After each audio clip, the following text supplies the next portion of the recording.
এইবার তুমি যদি এই গাছটার কাছে এখন ফল চাও পাবে पावे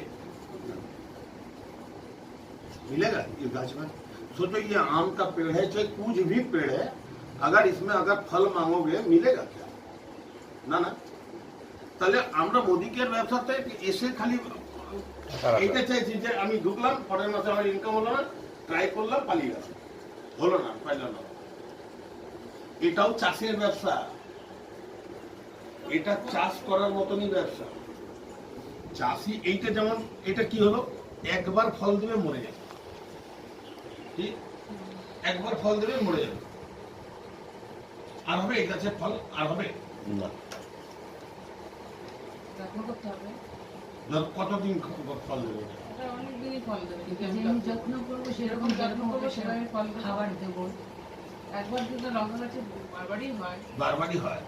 একটা বয়স আছে, মানে 3 বছর 4 বছর, তারপরে কিন্তু গাছটা মরেই যায়, ঠিক।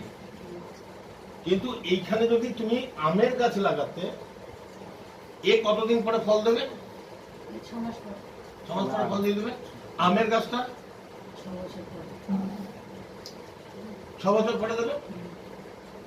কিন্তু আমের গাছটা যখন বড় হবে না, তো 600 বছর বেঁচে থাকবে, 600 বছর বেঁচে থাকবে।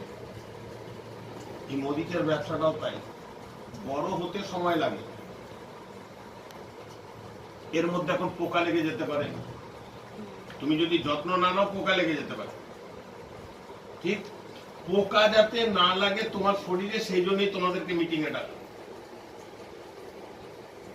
তোমাকে যাতে কেউ নেগেটিভ এসব কিছু হয় না, মোদি কেয়ার দ্বারা কিছু হয় না, এই টাইমটা তুই অন্য কিছুতে লাগিয়ে দিচ্ছিস, তো লাগালে তো ভাই 30 বছর 40 বছর 50 বছর লাগালাম, তো কার কি হয়ে গেল, ঠিক। আচ্ছা এইটা ঠান্ডা জল,